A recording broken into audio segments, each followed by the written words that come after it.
गरीब दिखने वाला लकी जैसे ही अपना अंगूठा एक क्लब की मशीन पर रखता है, मशीन से आवाज आती है, वेलकम मिस्टर लक्ष्मण लाल अग्रवाल। लक्ष्मण लाल अग्रवाल नाम सुनकर क्लब में हड़कंप मच जाता है। किसी को भी भरोसा नहीं होता ये गरीब फटीचर दिखने वाला लकी दिल्ली का सबसे अमीर इंसान लक्ष्मण लाल अग्रवाल हो सकता है। दरअसल लकी अपने कॉलेज में सबसे गरीब लड़का था और उसकी गर्लफ्रेंड डिम्पल सबसे अमीर लड़की थी। कॉलेज के सभी लड़के लकी की गरीबी का मजाक उड़ाते थे। फाइनली डिम्पल भी लकी की गरीबी से तंग आ जाती है और उससे पीछा छुड़ाने के लिए उसकी बेइज्जती करने लगती है। आज भी वो लकी का मजाक उड़ाने के लिए एक क्लब लेकर आई थी। लकी अपनी असली पहचान छुपाना चाहता था, इसलिए एक मशीन पर अपना अंगूठा रखने से मना कर देता है, लेकिन डिम्पल उस पर दबाव देने लगती है। तो जैसे ही वो अपना अंगूठा मशीन पर रखता है तो लकी का रियल नाम लक्ष्मण लाल अग्रवाल आ जाता है। इधर डिम्पल कुछ समझ पाती इससे पहले ही लकी को एक कॉल आता है।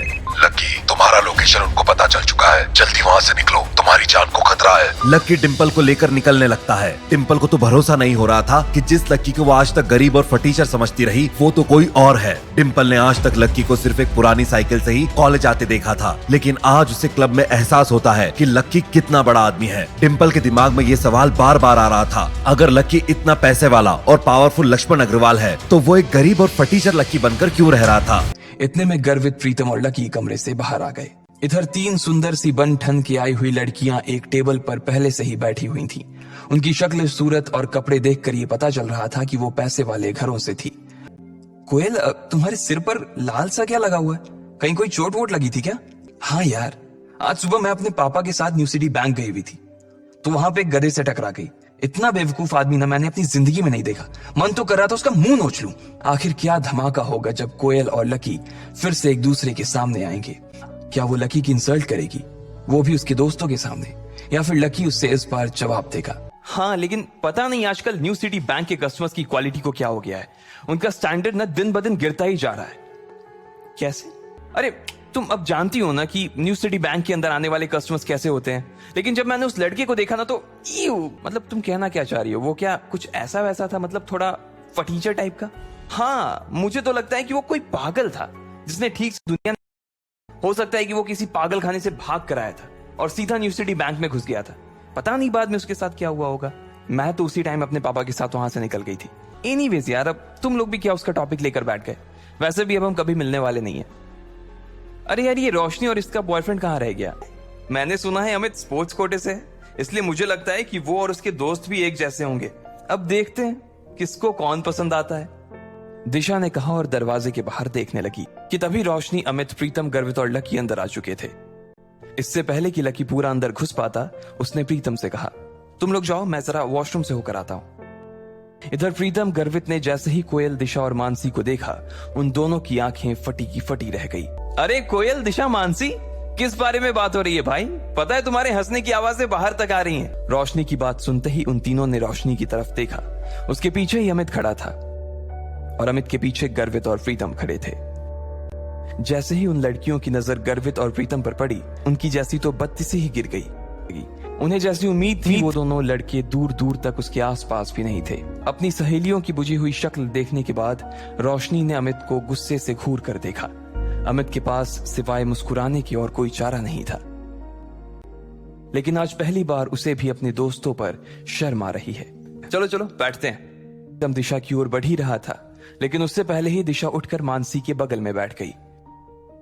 उसकी इस हरकत से यह तो साफ हो गया था कि वो प्रीतम को नापसंद करती थी और ना ही उसके साथ बैठना चाहती थी। टेबल पर कुल 4 लकड़ी के स्टूल लगे थे और एक स्टूल पर 2 लोग बैठे थे। दिशा और मानसी एक स्टूल पर बैठ गए, प्रीतम और गर्वित एक स्टूल पर, अमित और रोशनी एक स्टूल पर बैठ गए, लेकिन कोयल अकेली बैठी थी। कोयल उन सब लड़कियों में सबसे सुंदर थी और साथ ही वो सबसे चूजी भी थी। अब ऐसे में अगर लकी कोयल के पास बैठता तो क्या होता?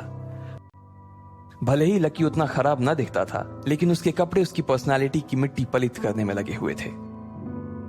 अरे अरे, जल्दी खाने को कुछ मंगवा यार, बहुत भूख लगी है।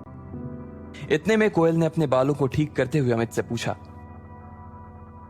अमित, रोशनी तो बता रही थी कि तुम्हारे साथ 2 नहीं 3 लड़के आने वाले थे, तो फिर वो तीसरा लड़का कहाँ है?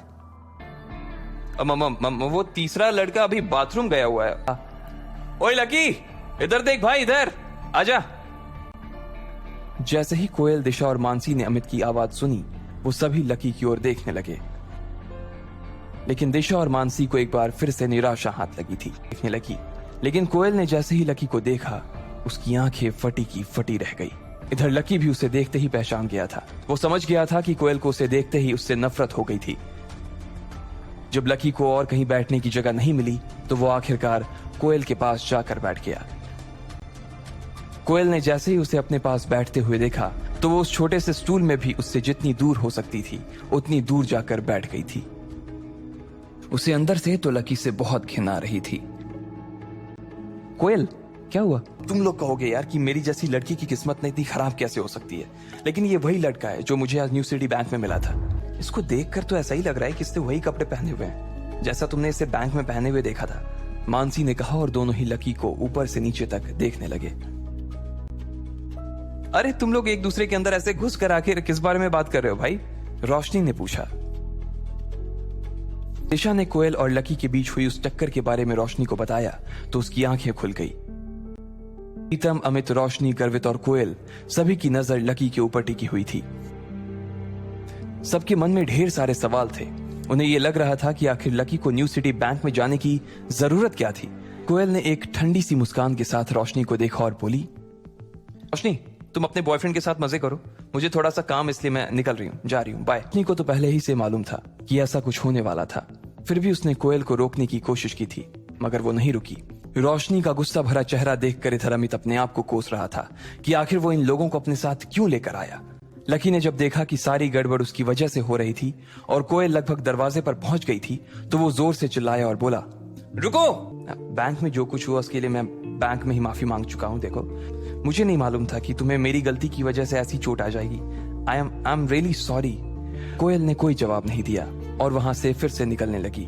लकी ने उसे फिर से रोका और कहा, अरे तुम अपना ये पर्स वहां भूल गई थी, मैं तो बस यही देने आया था तुम्हें, इसमें तुम्हारा सिटी बैंक का वो सुप्रीम कार्ड होगा ना? कोयल मन ही मन सोच रही थी कि इस आदमी के न्यू सिटी बैंक का जब कोई कार्ड था ही नहीं तो फिर इसे कैसे पता चला कि वहां कौन सा कार्ड चलता है। जैसे ही कोयल दरवाजे से बाहर होने वाली थी इतने में उधर से कोई रईस ज्यादा सामने आया और कोयल से जानबूझकर टकरा गया। इडियट, देख कर नहीं चल सकते क्या? और वो जिस तरह से कोयल को देख रहा था उसकी शक्ल से साफ पता चल रहा था कि उसकी नीयत अच्छी नहीं थी। अरे बेबी क्या हुआ, चोट लगी है, मलहम लगा दूं क्या? इतना कहते ही वो आदमी कोयल की दिशा में आगे बढ़ने लगा। लकी कोयल से थोड़ी ही दूरी पर खड़ा था। सभी लोग बस देखे जा रहे थे। अब आगे क्या होगा? क्या लकी कोयल को बचाने के लिए बीच में आएगा या उसे वो अपनी किस्मत के भरोसे छोड़ देगा? जानने के लिए सुनते रहे Insta millionaire only on pocket FM। Download the pocket FM app now.